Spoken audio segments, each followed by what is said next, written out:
Alright, so for reaction F, reagent A is copper sulfate aqueous, which looks like this.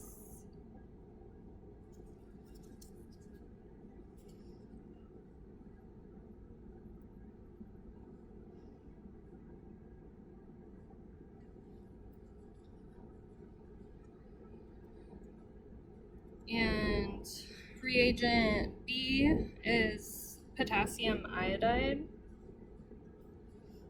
which looks like this. So get ready to record your observations. Oh.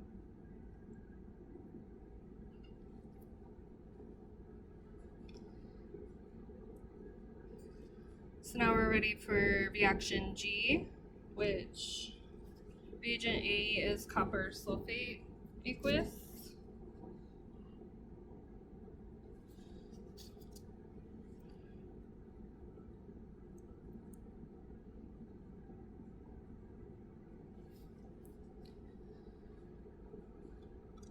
And reagent B is sodium hydroxide aqueous,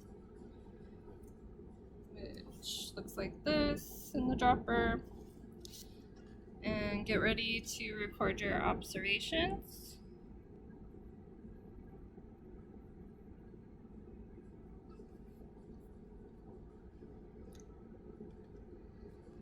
Reaction H is ferric chloride, or reagent A for reaction H is ferric chloride, which looks like that in the dropper.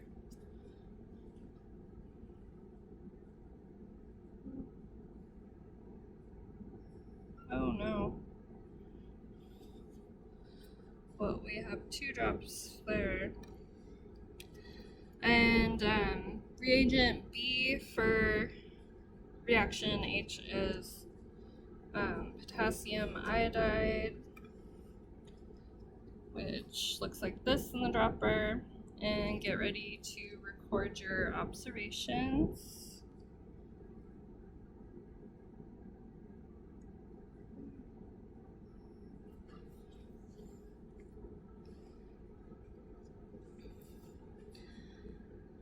And for reaction I, reagent A is ferric chloride again, which looks like that.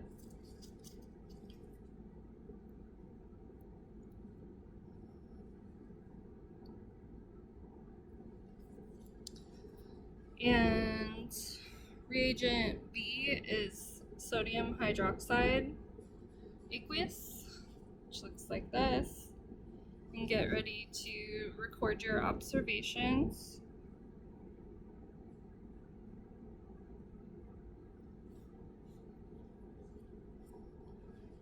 Sorry, there's a bubble. So we have 2 more reactions. So for reaction J, reagent A is bromothymol blue aqueous, which looks like that.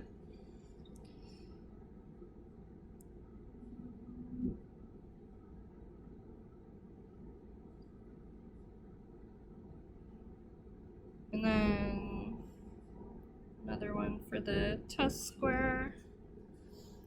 And the reagent B is hydrochloric acid aqueous, which looks like this. So get ready to record your observations.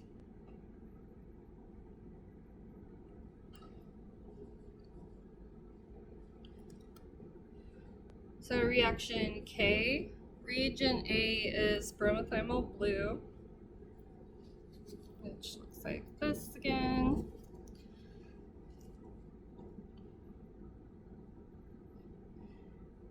And we'll put one on the test square.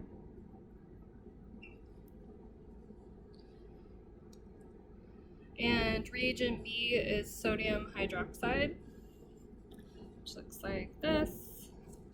can get ready to record your observations.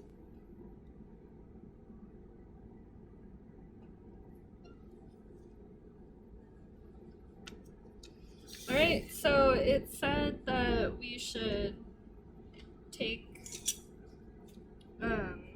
some time to allow the reactions to fully occur. Alright, so here are some close-ups of the reagent A for all of the reactions so that you can better record your observations. So that's the magnesium solid, the sodium chloride solid, the hydrochloric acid aqueous, the silver nitrate aqueous, the copper sulfate aqueous, the ferric chloride aqueous, and the bromothymol blue aqueous. Now that we've given it a little more time to fully react, get ready to record any new observations that you have for the reactions. So this is reaction A.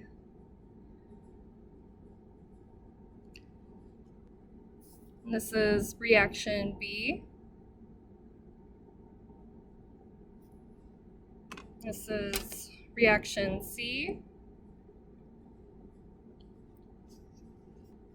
This is reaction D.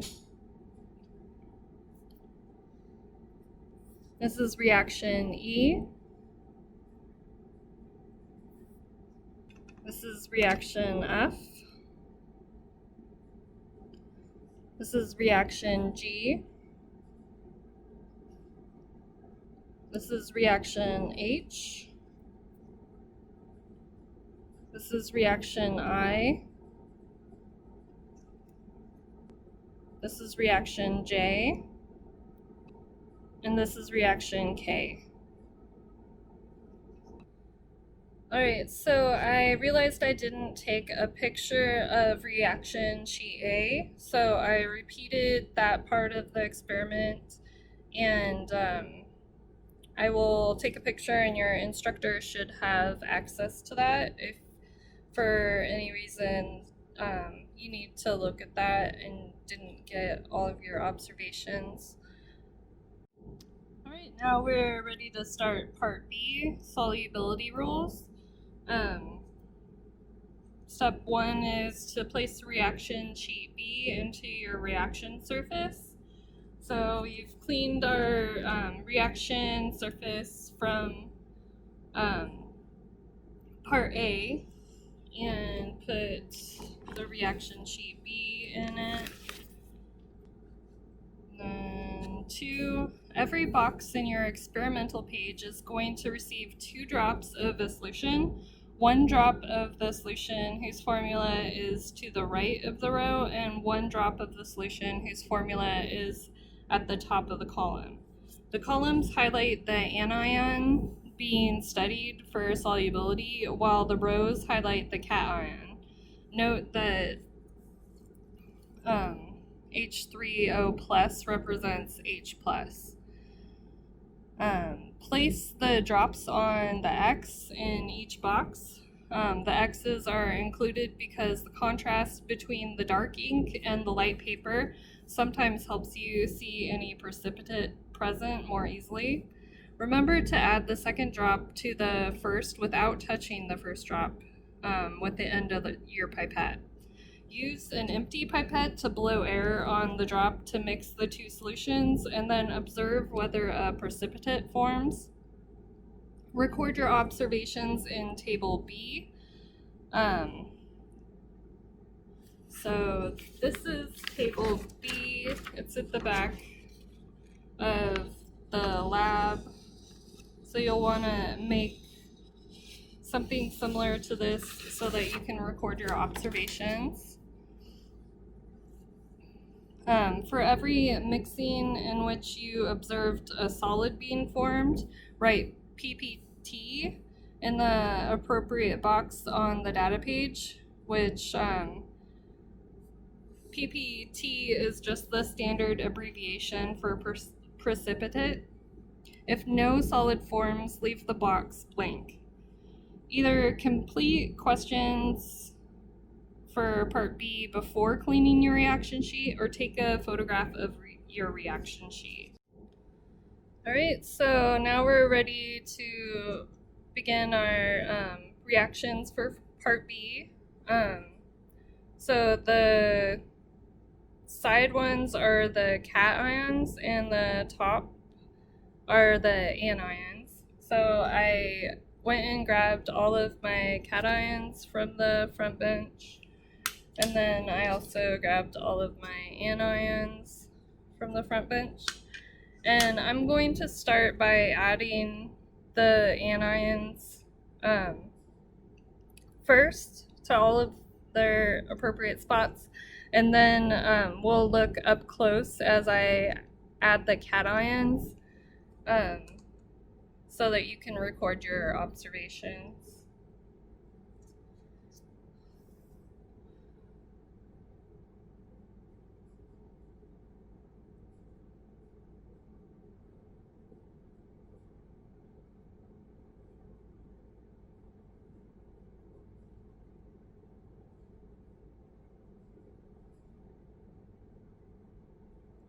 So I just added the sodium carbonate, which looks like that. Now we'll add the sodium chloride, which looks like this.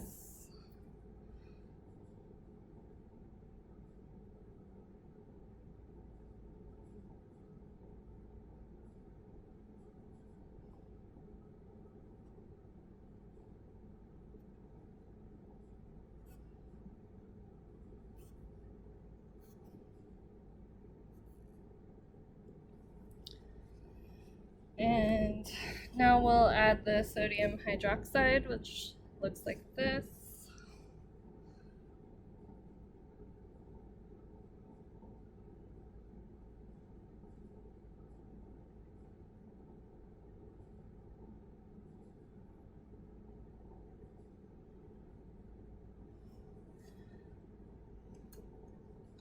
Now we'll add the sodium nitrate, which looks like this.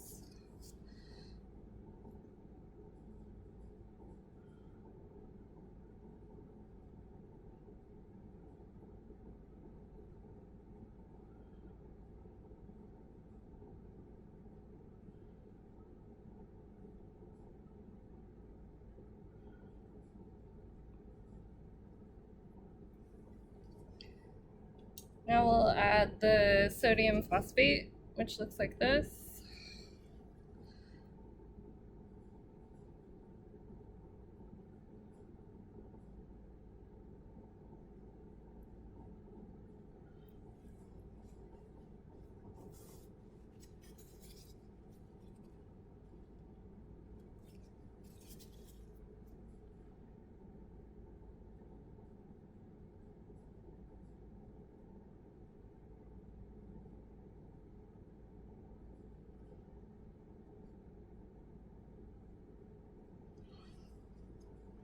And now we'll add the sodium sulfate, which looks like this.